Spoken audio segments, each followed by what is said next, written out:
चीज़ मान लीजिए sociology is related with society, कुछ सोसाइटी का होगा, लेकिन सोसाइटी का तो हर किसी में होता है। पॉलिटिकल साइंस वो कहीं बाहर से नहीं है। इकोनॉमिक्स भी सोसाइटी से ही रिलेटेड है ना? कहीं न कहीं गवर्नमेंट, कहीं न कहीं फाइनेंसेस, ठीक है, डिमांड, सप्लाई वगैरह उससे रिलेटेड। हिस्ट्री भी सोसाइटी की है, तो सोसाइटी पुरानी होती है। एंथ्रोपोलॉजी भी उसी की होती है। So what is so specific about sociology? वो डिफरेंट कैसे है सोसाइटी, सोशियोलॉजी जो है बाकी सब्जेक्ट से? Sociology, socio and logy. Socio means society, companion, partner, study, logy means to study. So it is the study of society. It is the study of groups, the companions, the partners. ठीक है? तो लेकिन study कैसे है?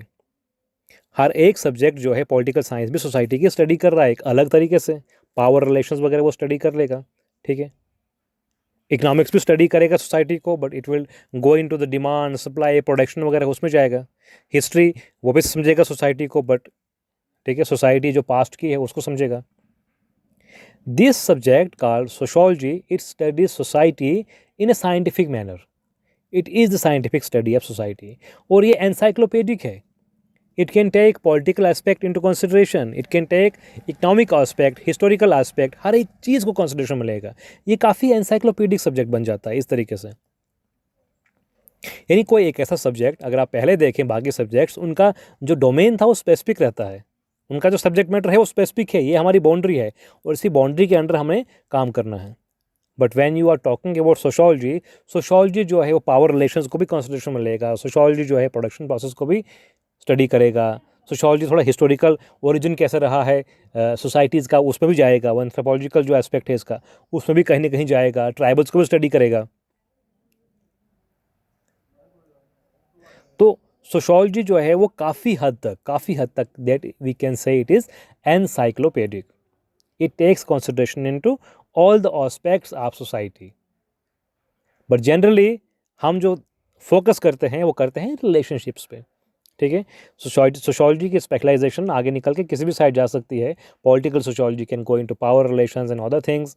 ठीक है? Economic sociology can go into other things. वो specialised parts हैं। इस वक्त जो आपने शुरू करना है that is the basic sociology. ठीक है? यहाँ आपने क्या करना है कि आपने सब्जेक्ट को समझना है। उसके बाद इसकी कुछ बेसिक पर्सपेक्टिव्स होते हैं कि हमने क्या पर्सपेक्टिव, क्या नज़रिया लेके हम सोसाइटी को समझते हैं।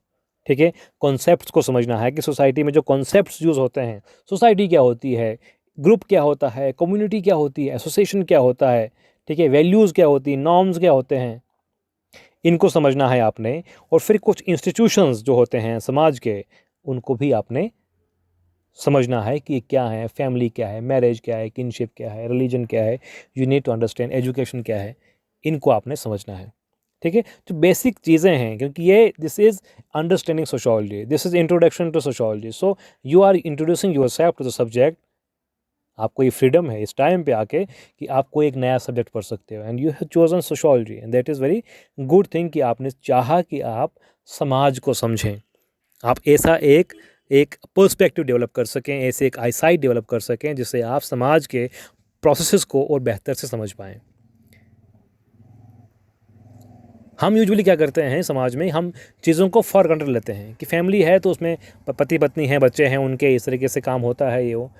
But we do not analyse things कि आखिर कैसे होती हैं, कैसे कंस्ट्रक्ट होती हैं चीज़ें, किस तरीके से ग्रुप्स बनते हैं, ग्रुप्स कैसे टूटते हैं, ग्रुप्स का कारण क्या होता है, ठीक है, रिलेशनशिप कैसे एग्जिस्ट करते हैं, क्या सिस्टम चलता है समाज में, क्या प्रोसेस चलते हैं समाज में, कन्फ्लिक्ट क्यों होता है, फंक्शंस क्या होते हैं, ठीक है, कोई चीज़ क्यों हमेशा रहती है, कोई चीज़ क्यों ख़त्म होती है। इन चीज़ों को समझने के लिए आपने इस कोर्स को समझना, थोड़ा आप समझेंगे तो आप, मुझे यकीन है कि जैसे ये हमारा कोर्स ख़त्म होगा so you will develop a kind of understanding, a different kind of understanding, जिससे आप समाज को, क्योंकि basically sociology is the scientific study of society. So you are going into something कि आप समाज को पढ़ने की एक आँख डेवलप कर रहे हैं। You are developing a kind of eyesight, a kind of perspective, जिससे आप जब बाहर निकलते हैं या घर में हैं या कहीं भी हैं, सोसाइटी इज़ समथिंग जिससे आप कभी अलग हो ही नहीं सकते हो। यहाँ तक कि before before we are born हमारे रिचुअल्स राइट्स वो सब शुरू हो जाते हैं। ठीक है, कंसेप्शन के टाइम से ही बहुत कुछ शुरू हो जाता है। दुनिया में आते ही उसको एक धर्म, एक जाति, एक सब कुछ लोग ऑटोमेटिकली दे देते हैं। बच्चे का ऐसा कुछ होता नहीं है, मौत के बाद भी वो सब कुछ चलता रहता है। आप किस फैमिली के हो, आप किस परिवार, किस जगह के हो, कितनी इज़्ज़त मिलेगी या कितना कुछ मिलेगा, कितनी दुर्दशा होगी, that is again decided by the society. तो society is a very powerful thing.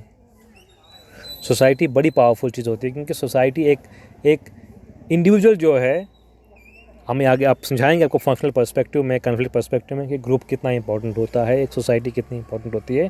और इंडिविजुअल जो करता है वो सोसाइटी ही डिसाइड करती है। सोसाइटी के नॉर्म्स, वैल्यूज़ इस तरीके से हमारे अंदर इंटरनलाइज किए जाते हैं वक्त के साथ कि हमको पता भी नहीं चलता है, लेकिन हम ही समाज बन जाते हैं। We become the part of society. ठीक है, हम वही चीज़ करते हैं जो समाज।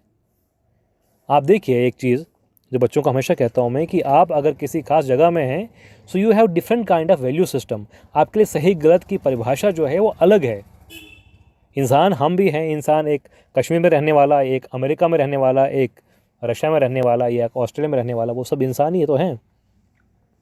सेम ही तो है उनकी बॉडी, वही आँख कान नाक, ठीक है, शरीर तो वैसा ही सबका। बट अगर वहाँ का जो साउथ में एक कस्टम है, उसमें क्या होता है कि उसमें कहते हैं दूध लुटावा। I tell you one thing, कुछ ट्राइबल्स में एक दूध लुटावा का एक कस्टम होता है। दूध लुटावा में क्या होता है कि दो फैमिलीज़ की शादी हो गई, यानी एक लड़की जो है एक फैमिली से किसी और फैमिली में जाती है। ठीक है, अगली शादी पता कैसे होगी? उस लड़की का एक बच्चा होगा या बेटी होगी, जब उस बेटी का विवाह वापस जाके अपने मामा से होगा। And that ritual is called दूध लुटावा। हमारे लिए कितना स्ट्रेंज लगता है कि एक लड़की जो है, एक छोटी बच्ची अपने मामा से शादी कर रही है, but that is a well accepted phenomena in that society. उनके लिए बहुत सही चीज़ है ये। तो ये एक नई चीज़ देखने को, समझने को मिली आपको। लेकिन अगर आपको सोशोलॉजिकल अंडरस्टैंडिंग नहीं हो, आप इमीडिएटली कहेंगे कि यार वो कितने बुरे लोग हैं, कितने गंदे लोग हैं, ये किस तरह की रस्म करते हैं वो। But when you are developing a kind of sociological understanding, फिर आप उस एक कस्टम को उनके हिसाब से समझोगे कि उस एक सोसाइटी की कौन सी नीड जो है फुलफ़िल करता होगा, उसके लिए क्या फंक्शन सर्व करता है। आपने उस हिसाब से इस चीज़ को समझना होता है। एक और ट्राइबल सोसाइटी हमारे यहाँ पे नॉर्थ ईस्ट में, खासीज़। ठीक है, खासी ट्राइब में क्या होता है, खासी जो है वो मैट्रियार्कल सोसाइटी है। यानी वहाँ पे लड़की की शादी के बाद लड़की अपने मायके में ही रहती है। यहाँ पे डिसेंट जो है माँ की लाइन में चलता है, यानी बाप वहाँ पे नहीं होता है। वहाँ पे मामा हो सकता है, मासी होगी, नानी होगी, बट फादर उस फैमिली में नहीं रहता है। फादर किसी और फैमिली में रहता है, वो किसी और का मामा है। तो डिसेंट कहाँ से चलता है, आपका वंश कहाँ से चलता है? मम्मी, नानी, ये मामा जो है, क्योंकि आप मेल कहीं ना कहीं थोड़ा पावरफुल हो जाता है, तो मामा जो है एक इंपॉर्टेंट फिगर बन जाता है वहाँ सोसाइटी में। और इस समाज में एक और चीज़ होती है कि जो सबसे छोटी लड़की होती है, अब लड़कियाँ ही घर में होती हैं, लड़के तो मामे के एक वो बन जाते हैं ना, उनकी शादी कहीं और होती है, बीवी कहीं और रहती है, लड़के को अपनी बहन के साथ रहना है बेसिकली। तो जो सबसे छोटी बेटी होगी, सारी रिस्पॉन्सिबिलिटीज़ उस पर होती हैं कि उसने बड़ी बहनों की शादी करवानी है, सब कस्टम्स उनके फॉलो करने हैं। फैमिली की रिस्पॉन्सिबिलिटी उसकी होती है, प्रॉपर्टी का ज़्यादा हिस्सा उसको मिलता है। तो शी इज़ द रिस्पॉन्सिबल। सबसे छोटी बेटी सबसे ज़्यादा रिस्पॉन्सिबल होगी, और फैमिली जो है वो मैट्रियार्कल, यानी फीमेल डोमिनेटेड फैमिलीज़। ऐसी बहुत सारी सोसाइटीज़ में होता है फीमेल डोमिनेशन, काफ़ी सोसाइटीज़ में काफ़ी मैट्रिलिनियल। आपको समझाऊंगा, आप हम आगे जब फैमिली पढ़ेंगे तो ये क्या होता है, डिसेंट हम कैसे देखते हैं, फैमिलीज़ किस तरीके से हम इनको डिवाइड करते हैं, किस टाइप की फैमिलीज़ होती हैं। बट जो स्पेसिफिसिटीज़ हैं हर जगह पे, जो यूनिकनेस हर एक समाज में है, उसको हम एक सोशोलॉजिकल अंडरस्टैंडिंग के बाद उस बयास से, उस प्रेजुडिस से नहीं देखते हैं।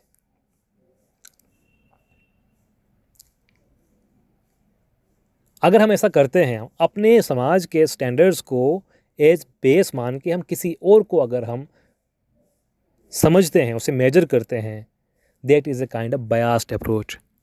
सोशियोलॉजी में या सोशल एंथ्रोपोलॉजी में इसको कहते हैं इथनोसेंट्रिसिज्म, यानी एक बायास्ड अप्रोच जहां आप अपने समाज के स्टैंडर्ड्स को यूज़ करके किसी और समाज को समझते हो। मतलब ये है कि आपने जो देखा, सुना, समझा बचपन से, आपके लिए वही सच है और उसी को आप सही मान के किसी और इंसान को समझ रहे हो, वो एक गलत अप्रोच होती है। उसे कहते हैं ethnocentrism. The good approach, the positive approach is cultural relativism.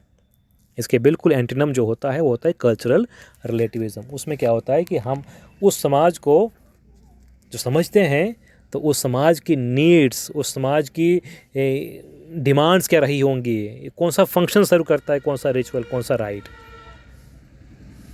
हम उनको उसके हिसाब से समझते हैं। आप अपने यहाँ पे देखें आसपास, क्योंकि हमारे यहाँ पे क्या होता है कि हर 5-7 किलोमीटर में लैंग्वेज बदलती है, लोगों के कस्टम्स बदलते हैं,